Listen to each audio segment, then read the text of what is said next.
اب یہ ایک مسئلہ پیش آتا ہے کہ رمضان شریف کے حفاظ کو یا ویسے بھی قرآن کریم پڑھنے والے کو کچھ تعظیم و تکریم دی جا سکتی یا نہیں؟ کوئی شک نہیں کہ تقریباً تمام بزرگوں نے اس کو منع کیا ہے، لیکن عجیب بات ہے کہ ان بزرگوں میں سے ایک نے بھی اصح فی الباب حدیث کا ذکر نہیں کیا جس میں پیغمبر نے ابو سعید خدری کو اجازت دی اور فرمایا کہ بہترین اجرت وہ ہے جو تمہیں قرآن پر ملے۔ تو چونکہ ان بزرگوں نے فتویٰ صادر کرتے وقت اس حدیث کا کوئی لحاظ نہیں کیا، یا ان کو یاد نہیں رہی یا خیال نہیں ہوا، اس لیے ان فتاویٰ سے ہم معذرت کرتے ہیں، اور ہم سمجھتے ہیں کہ اس زمانے میں طالب علموں سے قرآن پڑھوانا اور کچھ نہ دینا یا نہ کھلانا پلانا بجائے فائدے کے نقصان کا باعث ہے۔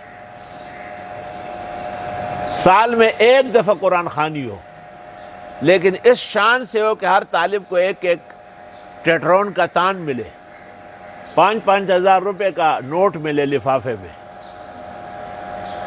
اور پستے و بادام اور اصل دودھ کا شربت روح افزا کے ساتھ۔ یہ تعظیم قرآن ہے اور بہترین تکریم اور تعظیم ہے۔ یہ اس کو نہیں سمجھتے میرا تفرد، بتو تفرد سمجھ تو لے کم عقل آدمی۔ اصح فی الباب حدیث بخاری میں 22 جگہ یہ حدیث ہے، تو جو حدیث پر عمل کرتا ہے وہ متفرد ہے، اور جو خالی فتاوائے بزرگان جو ہے نا اس کو گماتے پھراتے ہیں وہ متفرد نہیں، وہ تو منحرف ہے۔ وہ نیست حجت قول و فعل و ہے چپیر، قول اللہ فعل احمد را بگیر۔ پھر کہتے وَلَا تَشْتَرُوا بِآيَاتِي، میں کہتا ہوں اس آیت کے نیچے مجھے مفسر دکھاؤ جس نے ممانعت کا استدلال کیا ہو۔ روح المعانی میں لکھا ہے وَذَكَرُوا فِي الْمَنْعِ أَحَادِيث لَا تَصِحُّ، ممانعت کی حدیث سے صحیح نہیں ہے۔ وَقَدْ صَحَّتِ الْأَخْبَارُ وَتَضَافَرَتْ أَقْوَالُ الْعُلَمَاءِ عَلَى جَوَازِ ذَلِكَ، احادیث صحیح اور علماء دین کے ہر زمانے میں اتفاق ہے کہ قرآن کریم کی تعظیم اور تکریم اور تعلیم پر یا پڑھنے پڑھانے پر کوئی لینا دینا صرف ثواب نہیں، بہت زیادہ اجر کا باعث۔ تو یہ ایسے مسائل ہے کہ جن کی طرف ہمارے بھائی لوگوں نے توجہ کم کی ہے، اب بس وہ جی وہاں سے فتویٰ نکلا ہے، وہاں سے فتویٰ نکلا ہے۔ اب فتوے کیا ہے؟ اب فتووں کا جائزہ لوں گا تو آپ خفا ہو جائیں گے۔ کہتے ہیں جو پڑھ رہا ہے نا اس کو نہ دے، جو پیچھے سن رہا ہے اس کو دے، سن تو امام صاحب رہا ہے نا۔ ہمارے مولانا رضا الحق صاحب افریقہ کے فقیہ اور مفتی اعظم ہیں، انہوں نے کہا ویڈیر خی ویلی ددیدہ سے حکم دولے علم نہ کولو، کہتے ہیں وہ اس کو نہ دے جو محی الدین پڑھ رہا ہے، بہترین پوری دنیا کے اونچے قراء میں سے ایک ہے۔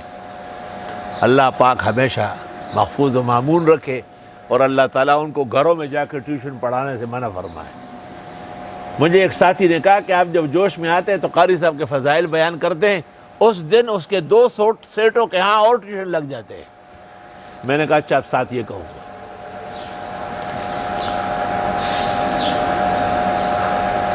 وہی نانو زمونگا خور وہ کشامت کڑے نوے اور دا ڈنڈو بخوگی دی خو کدا کرڑے پکے نوے۔